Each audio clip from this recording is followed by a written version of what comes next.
Beleza. Gente, nós hoje estamos aqui conversando, vamos começar a conversar sobre família.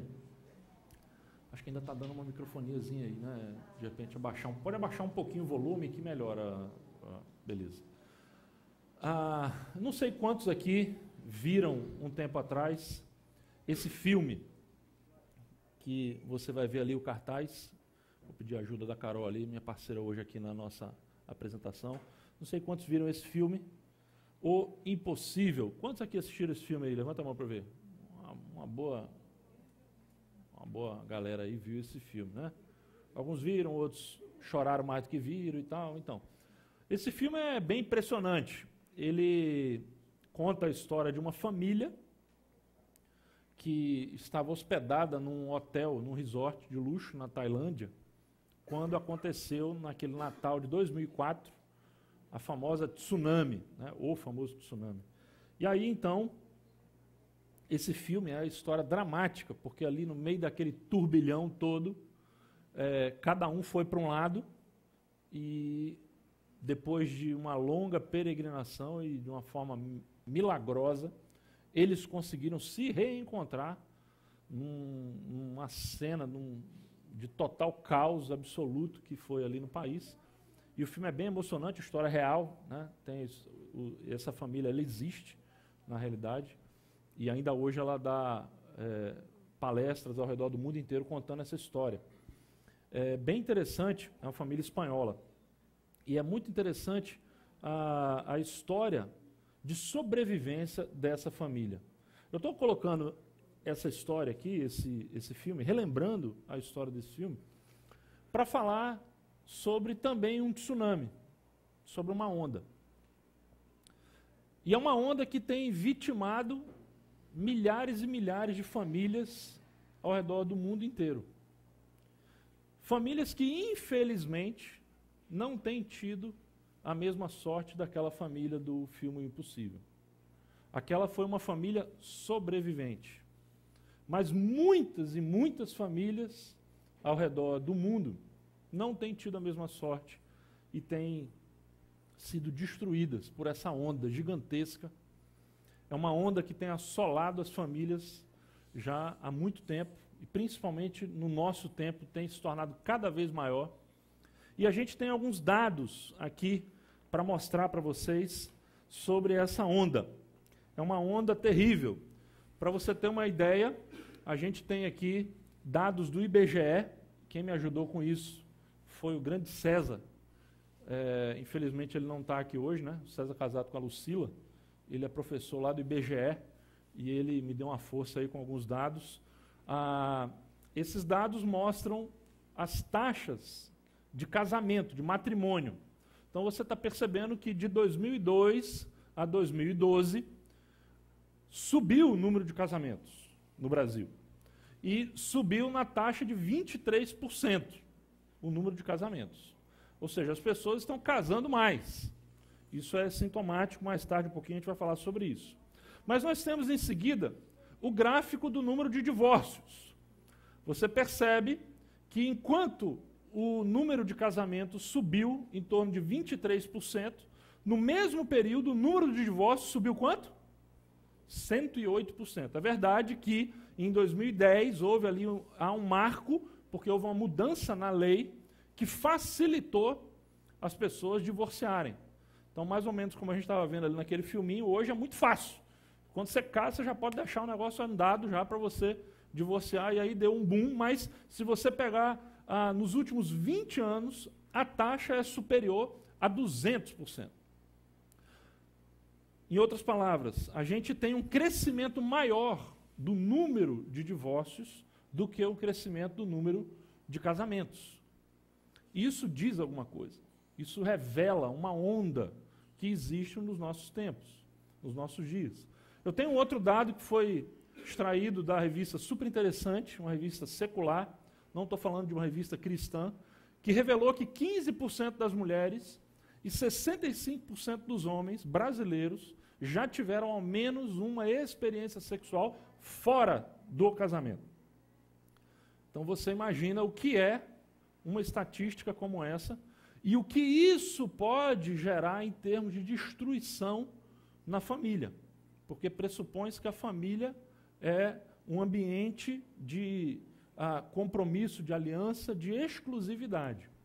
Tenho alguns outros dados aqui também sobre essa onda, alguns destaques que o César me mandou e ele fez questão de assinalar esses destaques nas estatísticas do IBGE. Ou seja, o aumento dos divórcios em casamentos com menos de 4 anos e também nos entre 5 e 9 anos.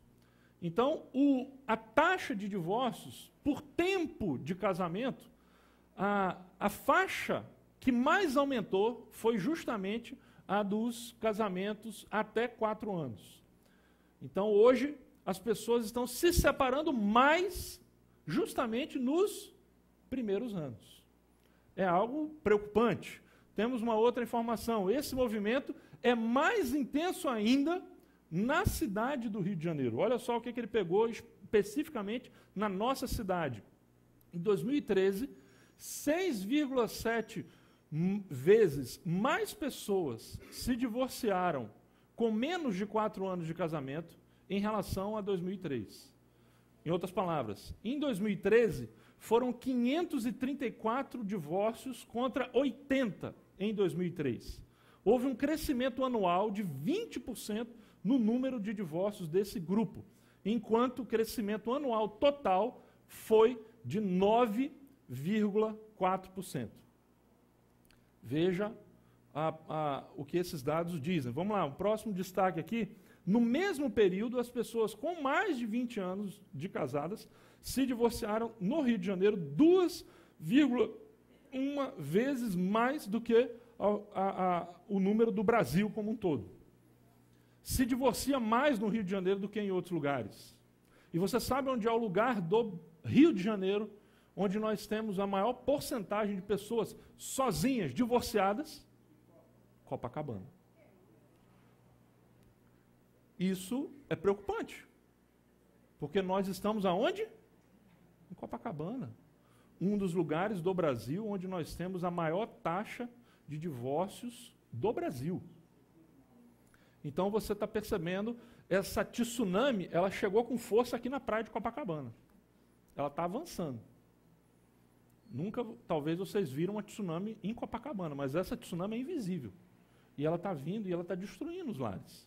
E nós estamos falando não só sobre isso, mas sobre a família de um modo geral. É por isso que o nosso tema hoje, gente, é família sobrevivente. A gente vai conversar um pouquinho ao longo desses próximos 3 domingos sobre isso, porque a gente crê que a família é uma coisa muito importante.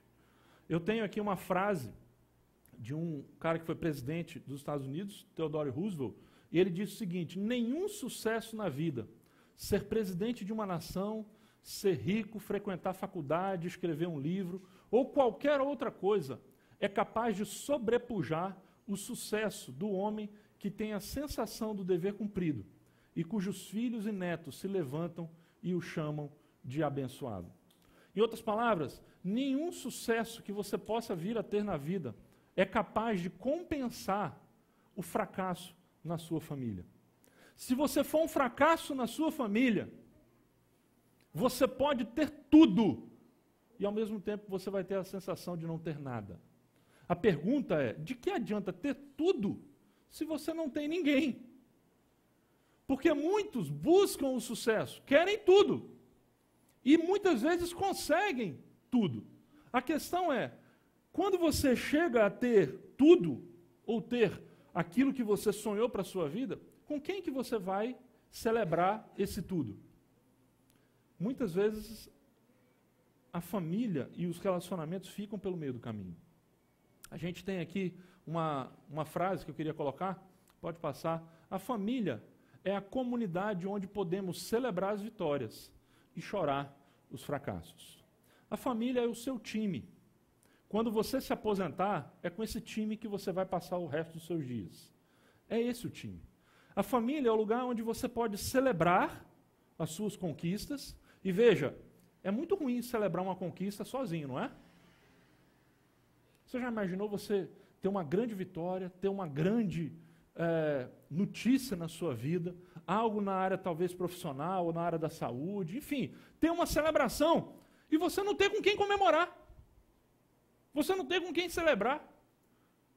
Ou então, um momento difícil, e é interessante que é justamente nos momentos de maior alegria ou de maior tristeza que a família chega junto. Você já percebeu? É num casamento, por exemplo, que a família toda se reúne. Geralmente são duas as ocasiões que as famílias se reúnem. É no casamento e no enterro. Já reparou nisso? O casamento, a maior celebração. O enterro, a maior tristeza. Nessas duas ocasiões é que você vê a família de uma pessoa. E aí é muito triste, gente, quando não há ninguém. Eu queria passar para vocês um trechinho de um filme que eu vi há muito tempo atrás. Um filme aí famoso e tal, de comédia. E o nome dele é Minhas Adoráveis Ex-Namoradas. Não sei se vocês viram esse filme. A mulherada com certeza viu. Os homens talvez não.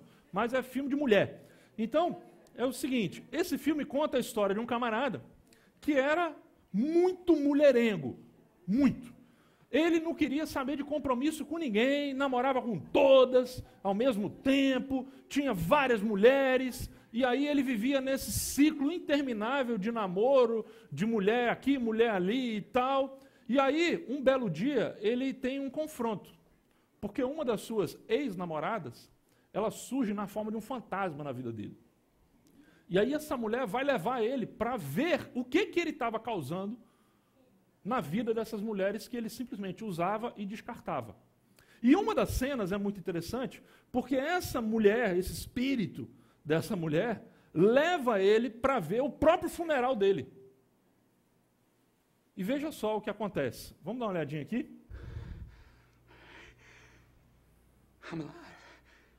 Tá aí, essa é uma cena do filme. Né? Esse é um filme de comédia, mas essa é uma cena forte. Minhas Adoráveis Ex-Namoradas, André. É o filme, né? Ele no enterro só tinha o irmão. A família dele estava lá, porque ele não construiu nada, ele não construiu nenhum relacionamento significativo ao longo da vida. E aí, gente, eu queria falar um pouquinho sobre isso. O meu objetivo não é lançar culpa sobre ninguém aqui, simplesmente. Meu objetivo não é lançar uma consciência culpada à toa, simplesmente sobre talvez os divorciados ou os casados que vivem mal, ou seja, qual for a situação. Porque eu tenho uma convicção de que todos nós temos dificuldades na área da família. Todos nós. Alguns mais, outros menos, mas viver em família é difícil. Os relacionamentos são difíceis. E aí a gente vai falar um pouquinho sobre isso. Eu queria, hoje, de maneira específica, conversar com vocês sobre o desafio da permanência na cultura do descartável. O primeiro foco vai ser justamente a questão de como o tempo se torna, muitas vezes, um inimigo da família. Como o tempo tem feito as suas vítimas. Eu queria colocar para vocês uma citação que eu já mencionei aqui em outras ocasiões, mas esse livrinho que você vai ver ali, O Amor Líquido, sobre a fragilidade dos laços humanos, é um livro do Bauman, que é um cara muito lido hoje em dia, principalmente nas universidades e tal. Todo professor de sociologia e história manda o pessoal ler o Bauman. E aí, o Bauman, Zygmunt Bauman, diz algo muito interessante na introdução desse livro. Olha só o que é que ele fala. O principal herói desse livro é o relacionamento humano.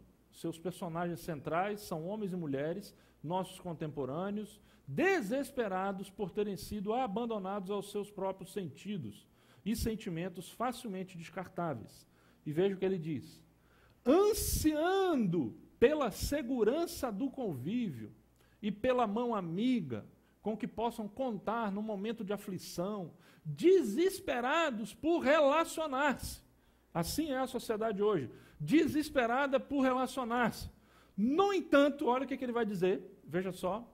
No entanto, esse mesmo grupo de pessoas que está desesperado por relacionar-se, está também o quê? Desconfiados da condição de estar ligado.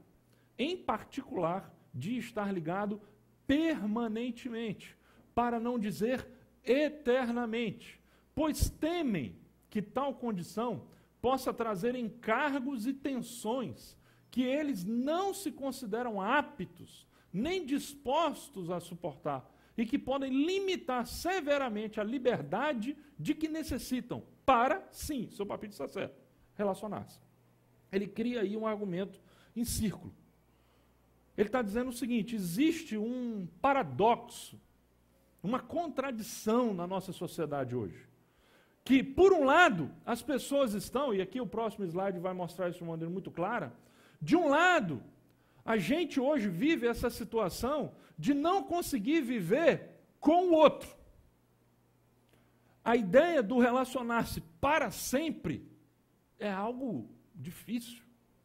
Daí aquele videozinho que foi exibido logo no início, o cara casa, mas já casa com uma perspectiva de facilitar a coisa lá na frente. Isso, gente, pode parecer um programa de humor. Mas eu sou pastor, e como pastor eu tenho feito muitos casamentos. E é muito, assim, significativo algumas coisas que eu tenho percebido. Uma das coisas é a seguinte: geralmente eu faço casamento religioso com efeito civil. E aí eu não quero fazer nenhum juízo de valor aqui em relação a isso, mas quero apenas contar, expressar para vocês uma tendência que eu tenho observado. No casamento, na lei do casamento, existem basicamente aí as três principais formas, que é a comunhão total de bens, a comunhão parcial de bens e a separação total de bens. Você sabe disso. O que é a comunhão total de bens? É que quando você se casa, tudo o que você tem, mesmo aquilo que você adquiriu antes do casamento, a partir do casamento ele se torna comum. A comunhão parcial de bens, tudo aquilo que você adquire a partir do dia do seu casamento, se torna o quê? Comum. O que você tinha antes no seu nome, continua seu. Tá bom? A forma mais comum, hoje, é assim, vamos dizer, o default, o básico, o que já é, você chega lá para casar, é o mais barato e é o direto que o cara faz. É a comunhão parcial de bens. É o que todo mundo sempre, geralmente, faz. Só que, ultimamente, eu tenho me surpreendido porque a grande maioria dos casamentos que eu tenho realizado, todos eles já são, a priori, com a comunhão, com a separação total de bens, com um contrato claramente, previamente escrito e assinado em cartório, dizendo como é que a coisa vai ser na separação. Tem sido assim. E veja que eu não tenho tantos anos assim de pastor, mas ao longo dos meus primeiros anos, sempre os casamentos eram esses direto, comunhão parcial de bens, que é o de imediato. Mas hoje em dia, a impressão que eu tenho é que as pessoas estão temerosas de fazer a comunhão parcial de bens. Já estão deixando clara a separação total de bens. É mais ou menos o que a gente está vendo aqui. A gente hoje vê muitas famílias desfeitas. Mas o problema do Bauman não é só esse. É porque ao mesmo tempo que você tem medo de relacionar-se permanentemente, você também não consegue viver sem o outro. Porque você está ansioso, desesperado por relacionar-se.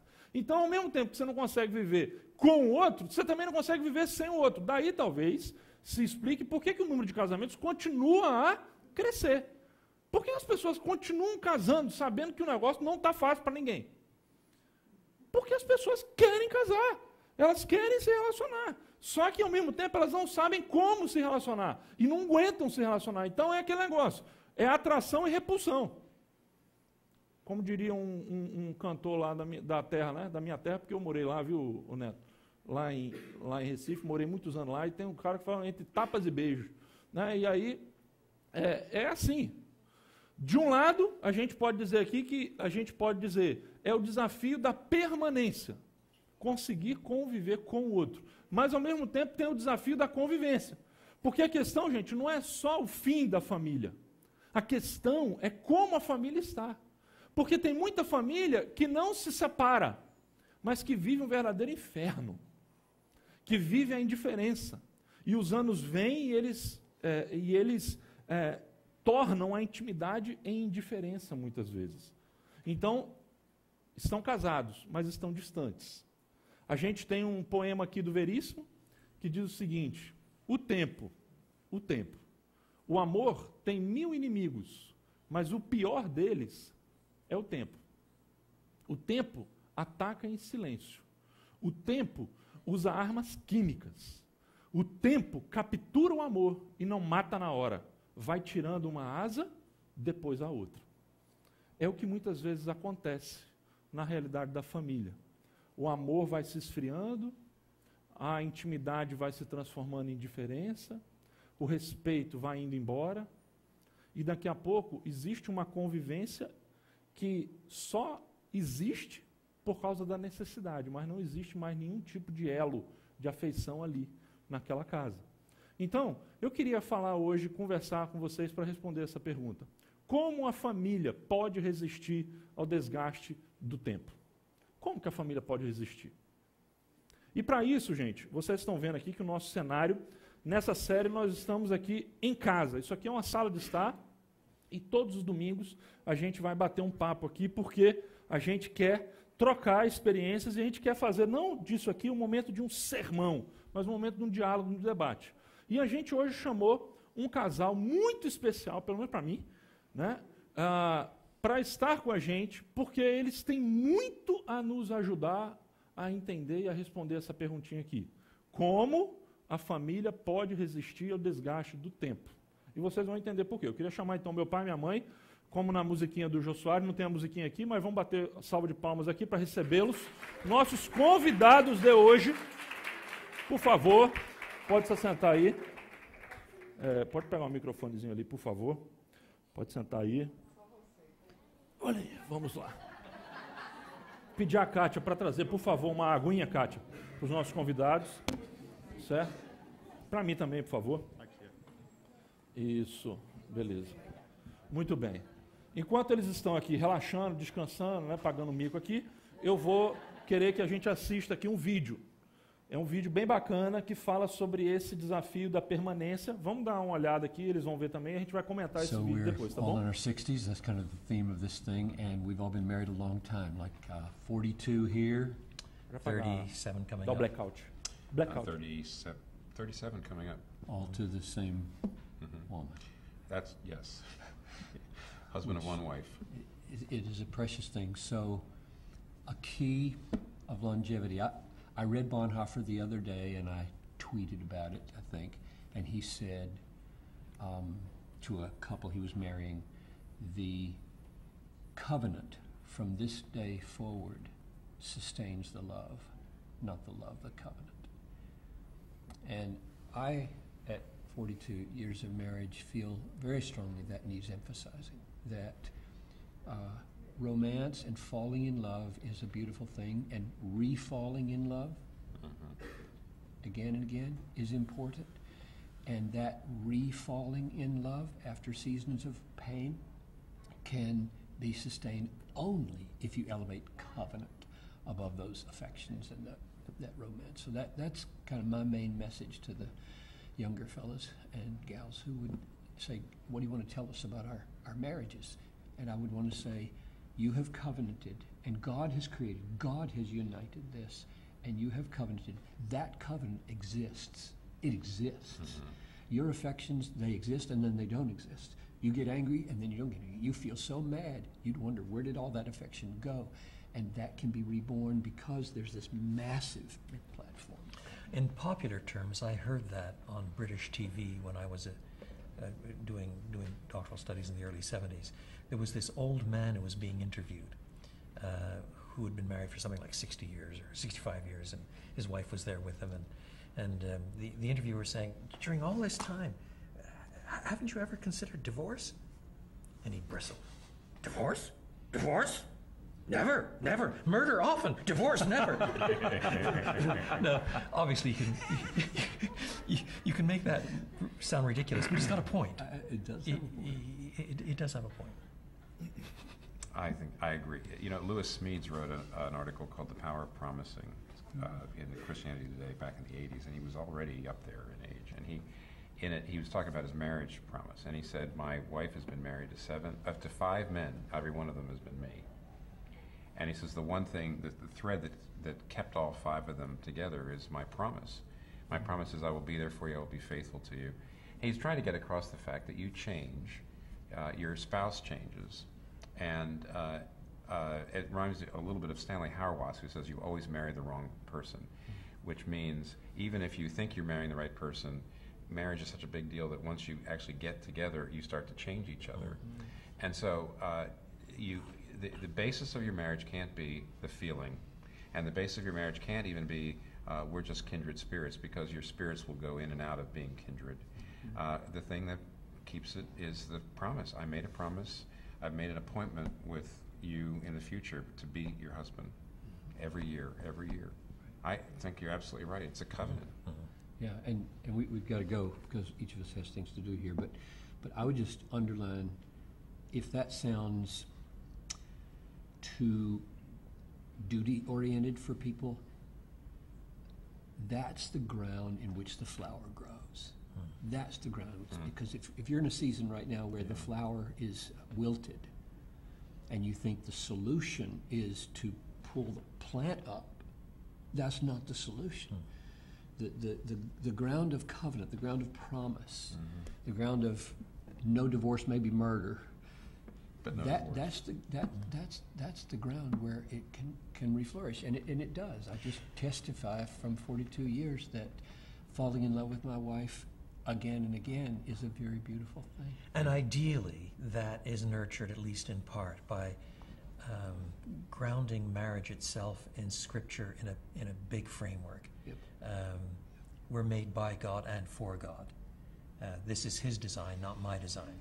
There is a huge typology between husband and wife and Christ and the church. We're saying something about Christ and the church by the way we act. So, in other words, the renewal of the covenant is not merely, I use merely advisedly, an act of will. It is itself grounded in what the new covenant is about, and what the gospel is about, and who God is, and so on as well. We are testifying by our perseverance in covenant keeping something about Christ and the church. That's right. In covenant with each other. That's and exactly we lie right. about Christ, and we lie about what the church is obliged to do if we Yeah, I think that's right.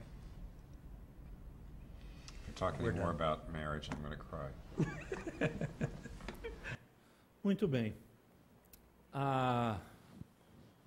Vimos aqui um vídeo com esses três caras, né? São três grandes pensadores cristãos hoje dos nossos dias. E eu queria perguntar aqui ao meu pai e minha mãe, apenas para vocês confirmar, porque eu já sei, mas para colocar para as pessoas aqui, né? Parece que o John Piper é o que tem mais ali. Quantos anos ele tinha? 42, né? Quantos anos vocês têm de casados? Ganhou do John Piper, né? Então vamos lá. Quantos? 48. 48. 2 anos, bodas de ouro, né? Muito bem. 54 de namoro. 54 de namoro. Muito bem. E me diz uma coisa, queria que vocês contassem assim, nesse tempo todo, vocês, fazendo a pergunta que o Carson falou daquele rapaz, já se pensou em divórcio, em desistir? Teve algum momento assim crítico que a família perigou, vamos assim dizer? Ou não, ou nunca se pensou nisso? Se houve, qual foi esse momento? Pudesse colocar um pouquinho aí para a gente compartilhar isso, nessa questão do descartável, da permanência, como é que vocês teriam experiência com isso? Divórcio não, mas homicídio algumas vezes. Tá bem. Bom, a última palavra é minha, então você fala primeiro. Vamos lá, Fala aí. lá. E eu acho muito bom que a gente possa falar isso aqui, porque nós temos duas testemunhas oculares aqui, Benjamin e Clinton, são os nossos 2 filhos. E eles viveram conosco, que pena, tão pouco tempo, foi tão rápido que eles passaram lá em casa, de repente já não estava mais. E eles puderam ver ali a nossa convivência. Não somos uma família perfeita. Às vezes as pessoas olham para nós e, oh, que maravilha, 2 filhos pastores, olha, vocês são abençoados, que maravilha, graças a Deus. Mas nós não somos perfeitos. Nós não somos perfeitos. Nós temos nossas faltas. Vou só contar uma pequena falta, para vocês verem como lá em casa é tudo igual. Quando Clinton, Benjamin e a Cláudia eram adolescentes, lá em casa tinha uma briga terrível, na hora da refeição, porque todos os três têm as pernas bem grandes, né? Dá para notar. E era uma briga debaixo da mesa. Aqui é a minha perna. Não, aqui é a minha. Chega a sua para lá, chega a minha para cá. E aí nós falamos, Hebe, nós temos que resolver esse assunto. Isso não dá mais, não. Todo almoço, todo jantar é essa briga de perna. O que nós podemos fazer? Vamos comprar uma mesa grande. E um dia os meninos chegaram lá em casa para almoçar, tinha uma mesa enorme assim, bem grande, que está lá em casa até hoje. Aquela mesa grande, quando eles chegaram, eles sentaram. Opa! Estiquei a minha perna e não bati na perna do Benjamin nem da Cláudia. Coisa tão simples, não é? Mas eu e o Weber precisamos até de oração, oramos por isso, porque era uma coisa que estava afetando a família. O tamanho das pernas, eles têm pernas grandes. E aquelas pernas estavam nervosas ali debaixo, imagina com fome. Essa gente com fome e com perna comprida, batendo uma na outra. E ali, então, por meio de uma providência tão simples, comprar uma mesa maior e colocar para caber todas as pernas confortavelmente. Então, nunca pensamos no divórcio, mas tivemos dificuldades e tivemos que trabalhar, né, essas dificuldades no dia a dia da nossa família. Bom, a gente está falando de aliança, então eu vou dizer o seguinte. Uma vez eu quebrei a aliança. É verdade. Não é verdade? É verdade. A nossa aliança era mais larga do que essa. A minha trincou, quebrou-se. E brincando com as crianças no mar, eu perdi a minha aliança. Mas não perdi a mulher. Fiquei algum tempo sem aliança, incomodado com isso. Então, nós resolvemos, com pouco dinheiro, para comprar outra aliança, resolvemos pegar a aliança dela e mandamos dividir em duas. Por isso que a nossa aliança é assim, tão fininha. Mas, graças a Deus, ela já tem aquele fiozinho de prata, assinalando que nós completamos os nossos 25 anos, depois que refizemos a aliança, e mais 2 anos e nós vamos completar bodas de ouro. Essa permanência, deixa eu dizer com toda ênfase, nós devemos a Deus. Devemos aos valores cristãos. Meus irmãos, sem amor e sem fé, sem levar Deus a sério, sem aplicar a Bíblia nas coisas práticas do casamento, não tem casamento que sobreviva. As pressões, as dificuldades externas e internas são muito grandes. Nós não temos aqui um conhecimento muito íntimo com vocês ainda, mas já devem ter percebido que nós somos muito diferentes. Márcia é muito extrovertida, muito líder, eu sou um pouco mais acanhado, um pouco mais tímido, e por isso que eu mandei ela falar primeiro, porque eu tinha tempo de tomar mais coragem, apesar de ser pastor. Bom, brincando um pouco, mas é verdade que nós somos muito diferentes. Ela conta um caso, eu digo, devia ter feito teatro, porque ela gesticula tanto, ela dramatiza tanto. E eu conto um caso assim, não é como eu estou falando agora, devagar, sem gestos. É uma das diferenças. Imagine quantas diferenças outras, emocionais e tudo isso. E como a gente fica junto tanto tempo. Realmente nós estamos namorando há 54 anos, meio século, um pouco mais. Como isso é possível? Repito, amor. E digo uma coisa que geralmente os pastores pregam, explicam quando falam de amor entre irmãos e amor conjugal. Maridos, amem a sua esposa, esposas como Cristo ama a sua igreja. Amor não é só sentimento, e digo isso porque o amor sentimento não esteve presente o tempo todo. E em muitos períodos deixou de ser aquela coisa romântica. E a gente trabalha para voltar a ser. Mas isso tem os seus altos e baixos. Mas o amor de que a Bíblia fala, que é um amor decidido, o amor praticado em obediência a Deus, não é sentimento apenas. O sentimento vem em seguida, se você obedece a Deus. Então a gente ama porque Deus manda amar. E isso é tratar bem, é ser altruísta, é decidir fazer a coisa certa. Então vou contar uma história que aconteceu conosco. Tenho, assim, se eu for contar algumas brigas que nós tivemos, você vai precisar de me dar tempo. Vamos lá. Talvez Vamos resumir uma. 5, 10 minutos sejam bastante para contar ótimo. as nossas brigas, tá bom? Tá bom, tá bom. Bom, o seminário em que eu estudei começou na cidade dela, uma cidadezinha muito pequena, de 2.000 habitantes. Ficaram 1999, depois que nós nos casamos, e ficou ali 2 anos e meio, não foi? E aí se mudou para Vitória, no Espírito Santo. Resumindo a história, lá em Vitória, para quem conhece, tem uma espécie de um pão de açúcar, só que bem mais baixo, tem um convento lá em cima, e é chamado Convento da Penha, é o Morro da Penha.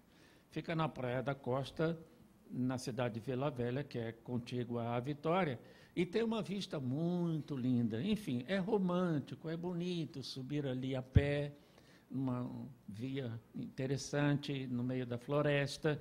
E eu, como seminarista, fui ali algumas vezes, e eu pensei, a coisa romântica, não é? Eu vou subir aqui com a Márcia quando ela vier a Vitória.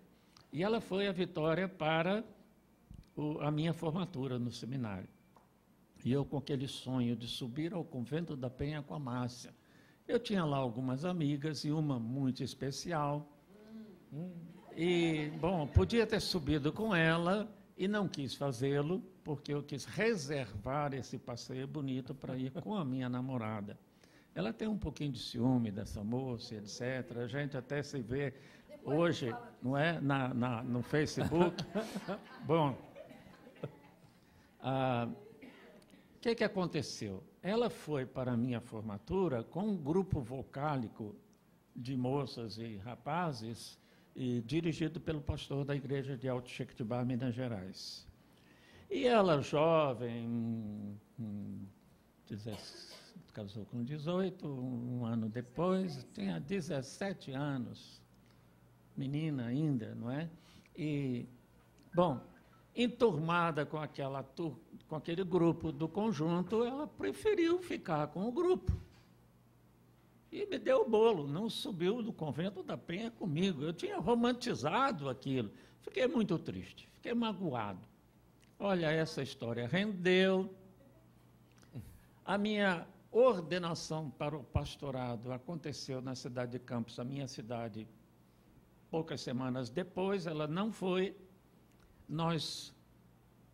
Eu comecei o meu pastorado, e a gente sem se comunicar, sem se escrever, e aquilo ficou assim, parecendo que ia acabar. Passados 2 meses, não sei se ela chorou muito, mas eu chorava, morando na casa pastoral sozinho e pensando, esse casamento vai acabar. A gente já estava de aliança na mão direita, né? Aí eu pensei com os meus botões, a gente já namorou 4 anos, estamos noivos há 1 ano. A gente tem orado por isso. Deus nos tem dado tranquilidade sobre esse namoro. Já passamos por algumas fases difíceis. Ela era muito criança e eu também muito jovem. A gente vai jogar isso tudo fora por causa desse desentendimento? Eu achei que não. E é esse tipo de raciocínio, irmãos, que tem nos ajudado durante todos estes anos. É perseverar. A tal da permanência. Entender que a gente tem um compromisso, a gente tem uma aliança. Ainda não era o casamento, mas a gente já tinha uma aliança emocional e dirigida por Deus. Eu já era pastor. Vamos jogar tudo isso fora. E se isso é o plano de Deus para a nossa vida? Eu, magoado, tive que passar por cima do meu amor próprio, tive que ir em frente com o dito amor que age, mesmo estando magoado, ressentido, não estando mais com aquele romance todo, mas vamos preservar esse relacionamento, vamos salvar isto. Tem amor e tem confiança na direção de Deus. Me assentei, escrevi uma carta, pena que eu não tenho mais essa carta, e ela, graças a Deus, correspondeu, me mandou um telegrama, venha imediatamente, ela estava por acaso no Rio de Janeiro, e disse mais algumas coisas que eu não vou contar para vocês, e eu vim para o Rio de Janeiro e a gente se reconciliou, um ano depois a gente se casou.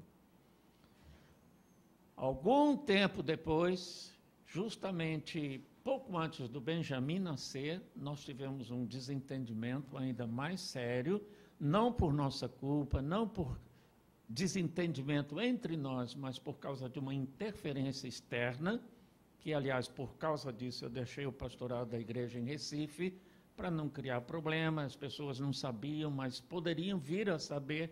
Bom, eu tomei as minhas iniciativas, mas nesse processo todo, que durou mais de um ano, a gente se desgastou fisicamente, emocionalmente, acabamos que eu disse alguma coisa que ela ficou magoada, e aí a coisa ficou feia outra vez. Por coincidência, nós estávamos no Rio de Janeiro, hospedados na casa da irmã dela, em Laranjeiras, no mesmo prédio onde hoje, o vizinho do prédio onde o Clito hoje mora, na casa da irmã dela. Pois bem, naquela noite a gente não dormiu. Ela dizia, nunca mais, não chega mais perto de mim, nunca mais, eu não queria saber. Foi sim um exagero, eu não tinha culpa, fiquei muito magoado, mas acontece com todos os casais. Uma flecha que vem de fora, que nem é culpa nossa. E ali naquela noite, chora para lá, chora para cá, ela de um lado do quarto, eu do outro lado do quarto, e eu pensando, muito triste com tudo aquilo. Na época, a gente estava fazendo um trabalho com casais na nossa igreja, ensinando a casais. A certa altura da noite, eu disse, isso não vai ficar assim. Eu peguei a Bíblia, abri algumas passagens, inclusive a de Jó, o ataque de Satanás a Jó, me assentei ao lado dela, segurei na mão dela e disse, isso é um ataque de Satanás. E nós não vamos ser derrotados. Eu vou ler algumas passagens. Li aquelas passagens, ela começou a chorar em cima da Bíblia, eu a convidei para se ajoelhar, passei o braço em volta do seu ombro e ali ajoelhado, chorando e orando, nós pedimos ajuda a Deus. Coisas assim, irmãos, salvam o casamento. Então a gente não tem que deixar acabar, tem que ter a decisão de permanecer, de salvar, de confiar na graça de Deus. E tem que ser humilde, passar por cima do orgulho, do ego, dos ressentimentos e, como eu disse, colocar o amor em ação. Não vou perder.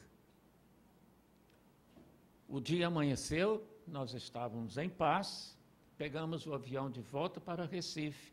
Na época ela sabia o Salmo 139, quase todo ele de cor, aquele que diz, sonda-me, conhece-me, vê se há em mim alguma coisa errada, coisa assim, não é?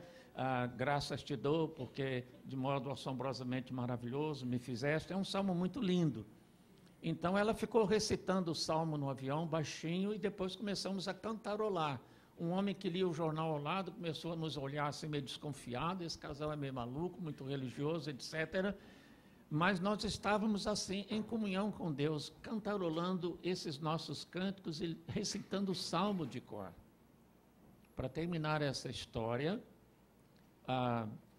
eu já tenho dito isso em algumas igrejas e não me acanho de dizer,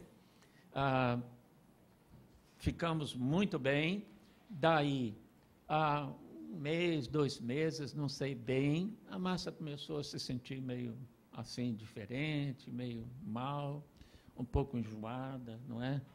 Então foi ao médico, o médico pediu um certo exame, que você já deve estar imaginando qual seja. Eu saí com o Clinton para buscar o resultado do exame, ele era bem pequeno, tinha lá os seus 8 anos, e eu abri o envelope do médico e dizia positivo. Passei numa floricultura, comprei um buquê de flores, Clinton entrou com aquelas flores escondidas atrás das costas, e nós entregamos as flores e aquele resultado de exame à Márcia, e o resultado desta reconciliação está ali no... Cadê o Benjamin? Está ali, ó, resultado da reconciliação. E o que o Benjamin tem significado na nossa vida e o nosso casamento para os nossos 3 filhos e agora para as netinhas, para as noras e para o genro, para a igreja, para o ministério. Tudo isto foi salvo naquela noite, quando a gente não se deu por vencido. Então nunca mais? Tá bom, segue aí em frente, mulheres não faltam no mundo. Não é isso que alguns homens dizem? Ou então algumas mulheres, não, pode tentar, pode me tentar manipular, mas eu não vou ceder. Eu disse nunca mais, é nunca mais. Ela não fez isso e eu não fiz isso. E por quê, irmãos? Não somos melhores do que ninguém. Não fizemos por causa da graça de Deus. Não fizemos por causa da fé que o Senhor colocou no nosso coração. Não fizemos porque a Bíblia estava em nossas mãos como uma arma contra as artimanhas de Satanás. Não fizemos porque amor é ação. Não está sentindo, mas faça aquilo que Deus manda fazer. E Deus manda reconciliar, Deus manda pedir perdão, Deus manda perdoar. Levante-se e faça. E você vai ver aqui, o futuro que Deus tem para você é abençoador. Eu fico hoje me perguntando, isso foi em 1982, quanto tempo se passou? Quanto mais a gente pôde juntos fazer nas igrejas que pastoreamos?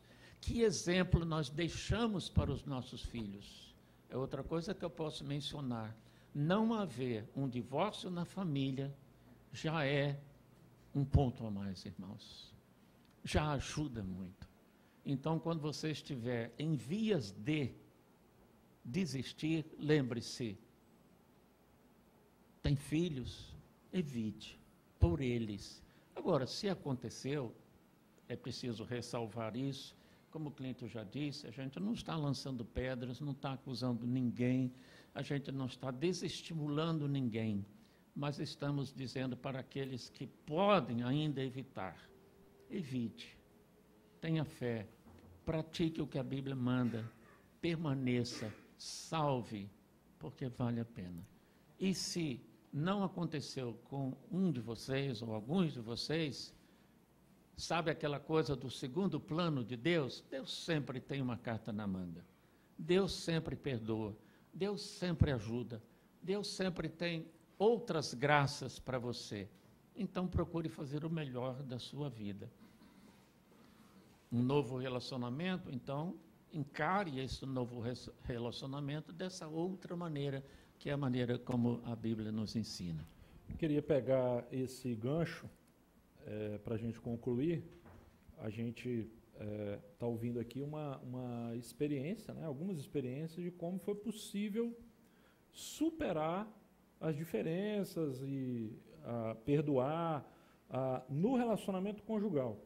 Mas eu queria lembrar, por exemplo, a história de Ruth, porque nesse livro de Ruth nós temos talvez o principal texto na Bíblia sobre essa, que é mais explícita essa questão da aliança e do compromisso. E o que é interessante é que aqui não é um texto entre um homem e uma mulher. Porque a história de Ruth é muito significativa, que a gente tem um cara chamado Elimeleque, que se casou com uma mulher chamada Noemi. Então, tinha esse casal, eles tiveram 2 filhos, né? Os nomes dos filhos. Está aqui, ó. Não, está aqui, ó. Está aqui, ó. Veja só.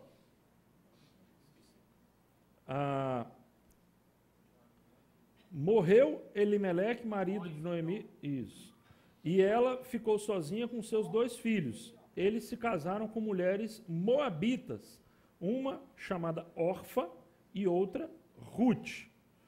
O nome dos filhos deles, Malom e Quilion. Então nós temos Elimeleque, Noemi, Malom e Quilion. Eles viajaram para uma terra distante, se casaram com 2 jovens, chamadas Ruth e Orfa. O que aconteceu? O Elimeleque morreu, o pai. Lembre-se, nós estamos falando de uma família que não é como a nossa hoje. O núcleo familiar daquela época não era nuclear, mas era meio que tribal. Então o clã vivia junto. Morre o pai do clã. Os 2 filhos, posteriormente, o que fazem? Morrem também. Ficam as 3 viúvas, a mãe com as 2 noras. E aí a mãe resolve voltar para sua terra de origem e fala o seguinte para as 2 noras: estou liberando vocês, fiquem aí, vocês são jovens, vão casar de novo e tal. Elas não querem ir com a sogra. E aí uma resolve ir, que é a órfã, só que Ruth, que era a nora de Noemi, diz para ela assim: não vou, eu vou ficar com você. E aí, gente, vem uma palavra que eu acho maravilhosa, que define o que é essa questão da aliança. Olha o que e veja, uma aliança de uma nora para uma sogra. Aliança de sogra. Não é língua de sogra, é aliança de sogra. Olha só a aliança que se estabeleceu entre uma nora e uma sogra. O que a nora diz para a sogra? Ruth, porém, respondeu: não insistas comigo que te deixe e que não mais te acompanhe. Aonde fores, irei. Onde ficares, ficarei. O teu povo será o meu povo, e o teu Deus será o meu Deus. Onde morreres, morrerei, e ali serei sepultada. Que o Senhor me castigue com todo rigor, se outra coisa que não a morte me separar de ti. Nós estamos falando aqui, então, de uma questão de uma aliança que é muito maior do que a questão da aliança entre um homem e uma mulher. Nós estamos falando da aliança familiar. Estamos falando até que ponto nós estamos comprometidos uns com os outros a superar as nossas diferenças, que pode ser, por exemplo, um irmão com uma irmã, um irmão com outro irmão, pode ser uma mãe com o pai, ou pode ser o pai com o filho, ou pode ser uma filha com o pai. Enfim, há muitas diferenças, divergências, mas é preciso que a gente perceba o poder, gente, da aliança, da permanência, porque sem isso não há família. Eu queria colocar para vocês uma citação muito interessante aqui. Só um momentinho, Clinton. Tá. Falando dessa permanência da relação de Ruth com a sogra, o que aconteceu depois? Por que ela permaneceu? Exatamente. Porque amou de verdade e com ação. Exatamente. Ela veio a ser da linhagem de Jesus Cristo. Exatamente. Deus a abençoou com um novo marido, um homem de Deus, e a vida dela foi tal que, através da linhagem dela, nasceu Jesus Cristo. Quer dizer, Jesus teria é perdido, descendente de Ruth, e dessa decisão dela de permanecer. teria perdido toda essa bênção se não Exatamente. tivesse permanecido, né? Bem lembrado. A minha mãe outro dia colocou isso aqui no Facebook. Minha mãe agora está Impressionante, ela está entrando nesse mundo digital aí, gente, negócio violento.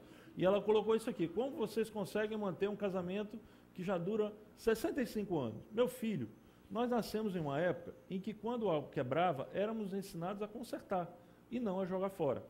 Essa é a questão do perigo da era do descartável em relação à questão da permanência.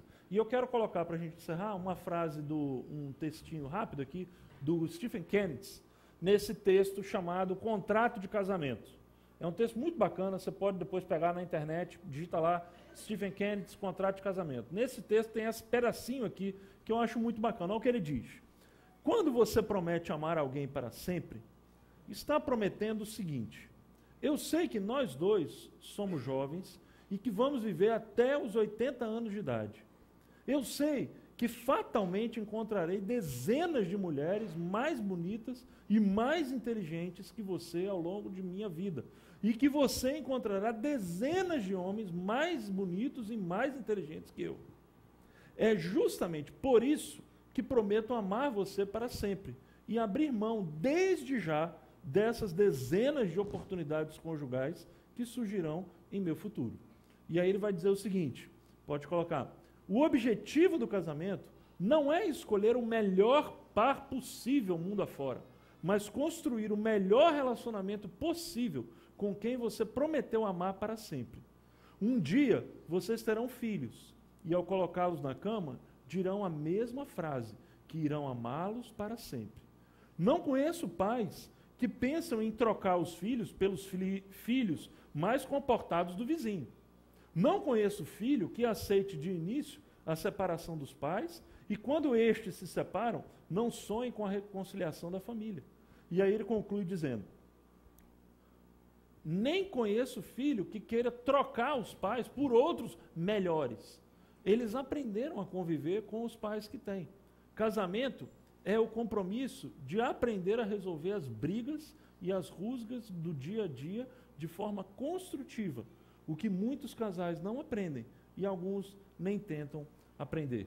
Me lembro que eu ficava muito injuriado quando a Gabi era pequenininha. Eu chegava para ela e perguntava assim: Gabi, você gosta do papai, né? Gosto, papai, muito. Você queria ter outro pai? Ela falou: queria. Aí eu: não é possível, Gabi. Ela não entendia. Eu falei, depois que eu fui entender que se ela gostava, porque ela queria mais, queria outro. Né? Porque um era bom, dois ia ser muito bom. Né? Então, enfim, mas hoje ela diz que já não quer mais. Mas é essa questão, não quer outro, né? Não quer mais outro. Então, essa questão é interessante, né? A analogia que ele faz com o casamento e com a família, de você aprender que a aliança, gente, não é a alma gêmea. A aliança é um compromisso que envolve, desde já, um não. Não é só a aliança, o sim, mas é a aliança do não. A aliança de dizer: eu estou abrindo mão de uma série de outras coisas por causa da minha família. Né? E eu queria, para terminar, então, pedir ao meu pai e minha mãe que dissessem, né? Aqui nós temos hoje, a nossa igreja não está tão cheia hoje, certamente por causa das comemorações aí dos Dias das Mães e tal, muita gente viajou, mas a gente tem aqui gente casada, gente solteira, a gente tem adolescentes, a gente tem gente divorciada, gente separada, gente viúva, a gente tem todo tipo de gente aqui. Né? Gente que já casou, gente que descasou, gente que casou de novo, gente que não quer nem saber de casar, pais, filhos, a gente tem todo tipo de gente.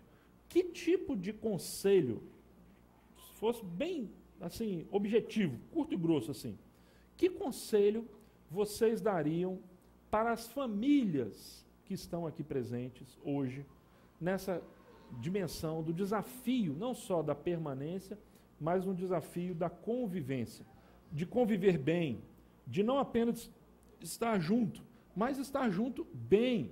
Né? Que desafio, que conselho vocês dariam para as famílias serem boas famílias, famílias onde seja prazeroso de se estar e famílias que possam representar, vamos assim dizer, a relação que existe no reino de Deus. Que tipo de conselho, que conselho vocês dariam para as famílias aqui presentes aqui? Dona Márcia, depois o meu pai aqui, por favor, rapidamente, curto e grosso, para o nosso tempo. oração. Oração. E oração. Nenhuma família sobrevive sem muita oração. Eu me lembro, o Clinton era pequeno, não preciso dizer a infância e o trabalho, etc. Mas houve ocasiões que nós não sabíamos o que fazer mais. Não sabia o que fazer. Era um excelente aluno, só tirava 10 na escola, mas era uma criança ativa, muito ativa. Nós não sabíamos o que fazer. E eu me lembro de várias noites, depois que todo mundo já estava dormindo. Eu ia lá no quarto onde o Clinton estava dormindo. E eu impunha minhas mãos sobre a cabeça do Clinton e orava, pedia a Deus, Senhor. Está precisando fazer mais. Acalma, tranquiliza.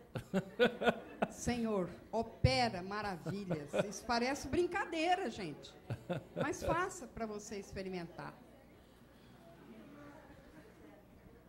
E Deus respondeu de forma maravilhosa. Eu me lembro de uma ocasião quando uma irmã da igreja chegou. Márcia, que coisa, eu estou achando o Clinton tão diferente. Ele está mais calmo, não é? Louvado seja Deus. Oração. Se você é filho, se você é pai, se você é irmão, se você é mãe, se você é... Seja o que for, dentro da sua casa. A coisa está feia lá. Entra para um lugar. Não tem lugar? Entra para o banheiro. Fecha a porta do banheiro. Ajoelha no chão. E clama a Deus. E você vai ver se as coisas não vão mudar. Oração. E junto com a oração vem a Bíblia, vem a palavra escrita de Deus. Na oração a gente fala com Deus, como alguns dizem. Quando lemos a Bíblia, Deus fala conosco. Mas não adianta usar a Bíblia como varinha de condão, colocar a Bíblia aberta na entrada do apartamento, no Salmo 121. É preciso ler, estudar, assimilar os valores, os conselhos e colocá-los em prática. Aquelas histórias que eu contei, vocês viram, foi uma questão de a Bíblia ajudou, a Bíblia mostrou o que fazer. E é preciso, então, fazer. Cumprir a vontade de Deus, porque, como escreveu Paulo, a vontade de Deus é boa, agradável e perfeita. Praticamente, acrescentaria apenas uma coisa que tem nos ajudado demais. A gente vai aprendendo isso com o passar dos anos. Quando a gente é mais novo, a gente faz muita questão de coisinhas. Vem a mulher, coloca o copo aqui, aí você diz, mulher, não pode ser aí, tem que ser aqui. E aí vão brigar por causa de uma bobagem. Isso aqui é só uma ilustração, mas se você pensar quantas coisas tão sem importância às vezes separam os casais, torna o lar um inferninho. Aquela coisa de divórcios que aconteceram por causa da maneira de usar a pasta de dente. Conhece essa história, não é? Um aperta a pasta de dente em cima, o outro aperta a pasta de dente embaixo, um deixa a toalha molhada em cima da cama, a mulher pede, o marido não atende, e sai dali uma discussão. Eu canso de falar e você não me atende, então vamos atender. E vamos fazer o nosso melhor. Quantas coisinhas acontecem todos os dias por causa das nossas diferenças. Não vou aqui dar exemplos, porque pode ser ruim para mim, pode ser ruim para ela, mas há um certo desgaste com isso, não é? Um quer de um jeito, o outro quer do outro, coisas pequenas. Pensa, tem coisas muito mais importantes. Ceda. Um cede, o outro cede. Tem até aquele filme, não é? Alguém tem que ceder, que eu nem me lembro, não assisti, mas gostei desse título, não é? Alguém tem que ceder. Alguém tem que começar pela paz, pela harmonia.